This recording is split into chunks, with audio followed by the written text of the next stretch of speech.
প্রথমেই জানিয়ে দিব কার নির্দেশে জাবেরকে গুলি, নির্বাচন বানচালের গোপন চক্রান্ত ফাঁস, হাদির লাশ নিয়ে কটাক্ষকারী পুলিশ গ্রেফতার।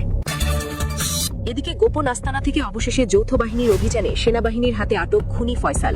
দীর্ঘদিন আত্মগোপনে থাকা এই নামটি নিয়ে যে রহস্য ঘনীভূত হচ্ছিল, অবশেষে তার অবসান। এবং সবশেষে দেখবেন সেনাপ্রধানের নীরব কিন্তু গভীর প্রস্তুতি, নির্বাচন নিয়ে নেওয়া এমন এক সিদ্ধান্ত যার অভিঘাতে কেঁপে উঠেছে পুরো রাজনৈতিক অঙ্গন। চরম হতাশায় বিএনপি, ক্ষমতার সমীকরণে হঠাৎ করেই সামনে জামায়াত। এতক্ষণ শুনছিলেন সংবাদ শিরোনাম, এখন থাকছে বিস্তারিত। আয় হাদির লাশ নিয়ে যা, ঠিক এই একটা বাক্য, মাত্র 5টা শব্দ, কিন্তু এই শব্দগুলোর ওজন কতটুকু জানেন? এই শব্দগুলো কি কেবল একজন পুলিশ কনস্টেবলের মুখের কথা, নাকি এর পেছনে লুকিয়ে আছে আরো গভীর, আরো ভয়ঙ্কর কোনো ষড়যন্ত্র? 24-এর গণ অভ্যুত্থানে রক্ত এখনো শুকায়নি, অথচ রাজপথে আবারও সেই চেনা দৃশ্য, আবারও টিয়ার শেল, আবারও গুলি, আবারও রক্ত। তবে কি সব বৃথা গেল? শেখ হাসিনা পালিয়েছেন ঠিকই, কিন্তু তার রেখে যাওয়া কিলার মেশিনটা কি এখনো বহাল তবিয়তে আমাদের বুকের উপর বন্দুক তাক করে আছে? ঢাকার ইন্টারকন্টিনেন্টাল মোড় স্থানটি খুবই গুরুত্বপূর্ণ, কারণ এর ঠিক পাশেই যমুনা, যেখানে থাকেন প্রধান উপদেষ্টা ডক্টর মোহাম্মদ ইউনূস। ঠিক তার বাসভবনের সামনে ইনকিলাব মঞ্চের নেতাদের ওপর পুলিশের এই বর্বরোচিত হামলা আসলে কিসের ইঙ্গিত দিচ্ছে? পুলিশ কি নিজের ইচ্ছায় গুলি চালিয়েছে, নাকি এর পেছনে কলকাঠি নাড়ছে প্রশাসনের ভেতরে ঘাপটি মেরে থাকা কোনো দোসর? সাম্প্রতিক সময়ে সামাজিক যোগাযোগ মাধ্যমে একজন পুলিশ কর্মকর্তার একটি ভিডিও ক্লিপ প্রচণ্ডভাবে ভাইরাল হয়েছে, যা নিয়ে নেট দুনিয়ায় বইছে সমালোচনার ঝড়। ভিডিওটিতে ওই কর্মকর্তার বলা আয় আয় হাদির লাশ নিয়ে যা, এই মন্তব্যটি সাধারণ মানুষের মধ্যে চরম ক্ষোভ ও প্রতিক্রিয়ার সৃষ্টি করেছে। ভিডিওটিতে দেখা যায় ওই কর্মকর্তা অত্যন্ত অপেশাদারিত্ব এবং সংবেদনশীলতাহীনভাবে একজনকে উদ্দেশ্য করে বলছেন আয় আয় হাদির লাশ নিয়ে যা। ভিডিওটি ভাইরাল হওয়ার পর থেকে ফেসবুক এবং টিকটক সহ বিভিন্ন প্ল্যাটফর্মে সাধারণ মানুষ থেকে শুরু করে বিশিষ্ট ব্যক্তিবর্গ তীব্র নিন্দা জানাচ্ছেন। ভিডিওটি শেয়ার করে নেটিজেনরা পুলিশের মানবিকতা এবং নৈতিকতা নিয়ে প্রশ্ন তুলছেন। অনেকেই বলছেন একজন সরকারি কর্মকর্তার মুখ থেকে এমন অমানবিক কথা শোনার পর সাধারণ মানুষের নিরাপত্তা কোথায়? এটি শুধু অপেশাদারিত্ব নয়, বরং চরম ধৃষ্টতা।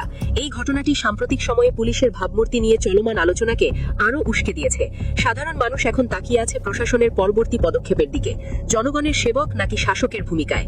ঢাকার রাজনৈতিক অঙ্গন, একটিমাত্র হত্যাকাণ্ড আর তারপর থেকেই যেন একের পর এক বিস্ফোরণ। ওসমান হাদি হত্যার পর যেই নামটি ছায়ার মতো ঘুরে বেড়াচ্ছিল, সেই নামে ফয়সাল করিম মাসুদ। অবশেষে যখন তার গ্রেফতারের খবর ভেসে আসে, তখন প্রশ্ন একটাই, এতদিন পর কেন, আর এত নীরবে কিভাবে? কর্তৃপক্ষ জানিয়ে দেয়, থামুন, এটা কোনো মামুলি গ্রেফতার নয়, এটি ছিল সেনাবাহিনীর নেতৃত্বে চালানো একেবারে বইয়ের পাতার মতো নিখুঁত, উচ্চ ঝুঁকির, কৌশলে ভরপুর যৌথ অভিযান। আইন এখনো কাউকে চূড়ান্ত অপরাধী বলেনি ঠিকই, কিন্তু অভিযানের ধরনই বলে দিচ্ছে বিষয়টা মোটেও সাধারণ নয়। নিরাপত্তা সূত্র বলছে, হত্যাকাণ্ডের পরপরই ফয়সাল করিম মাসুদ যেন হাওয়ায় মিলিয়ে যান। এক জায়গায় থাকেননি, প্রতিনিয়ত বদলেছেন অবস্থান। মোবাইল ব্যবহার প্রায় নেই বললেই চলে। চলাফেরা ছদ্মবেশে, পরিচিতদের সঙ্গেও যোগাযোগ সচেতনভাবে এড়িয়ে চলা। ফলাফল, তাকে ধরতে একাধিক সংস্থাকে মাসের পর মাস ধরে নজরদারিতে থাকতে হয়েছে।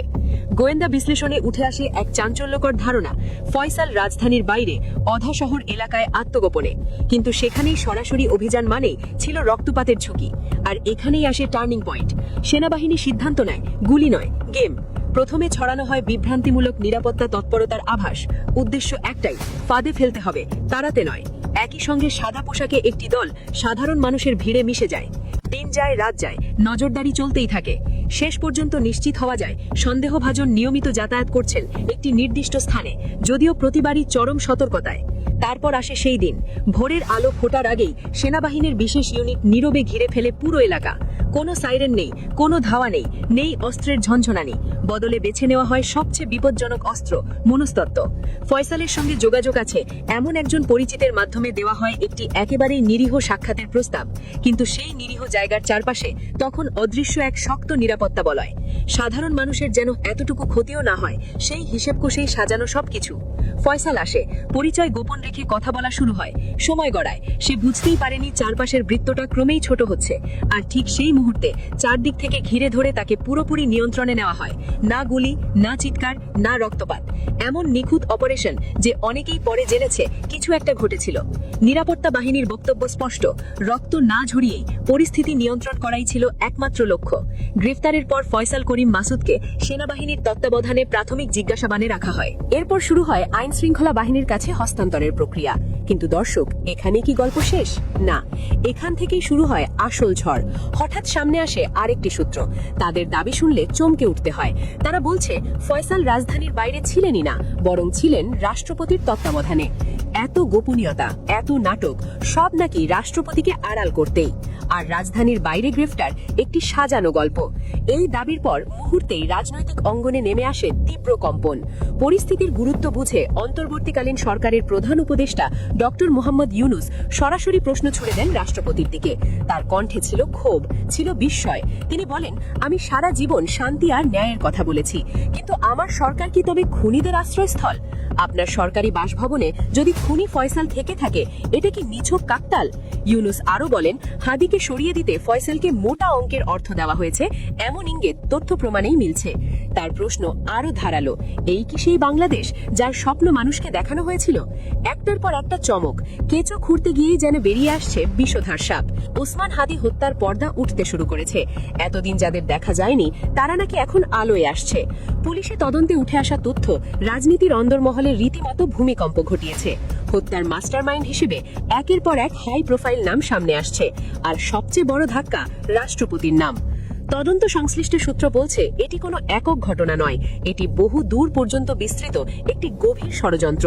সিসিটিভি ফুটেজ, কল রেকর্ড, আসামিদের জবানবন্দি সবই ইঙ্গিত করছে একটি নির্দিষ্ট মহলের দিকে। হত্যার আগে ও পরে বড় অঙ্কের সন্দেহজনক লেনদেনের তথ্য সামনে এসেছে, আর সেই অর্থের সূত্র ধরতেই গোয়েন্দাদের রাডারে আসে রাষ্ট্রপতির নাম, এমনটাই দাবি। অভিযোগ এখানেই থামে না। তদন্ত ভিন্ন খাতে নিতে ইচ্ছাকৃতভাবে বিভ্রান্তিকর তথ্য ছড়ানো হয়েছে বলেও অভিযোগ। সর্বশেষ দাবি আরও ভয়ঙ্কর। রাষ্ট্রপতির সরকারি বাসভবন থেকেই নাকি ফয়সাল করিম মাসুদকে আটক করা হয়েছে। দায়িত্বশীল এক পুলিশ কর্মকর্তার ভাষায়, হাদিকে গুলি করার জন্য রাষ্ট্রপতি নিজেই ফয়সালকে অর্থ দিয়েছিলেন। প্রশ্নটা তাই ভয়াবহ। রাষ্ট্রের সর্বোচ্চ অভিভাবকের আসনে বসে একজন খুনিকে ভাড়া করা এবং তাকে পাহারা দেওয়া কিভাবে সম্ভব?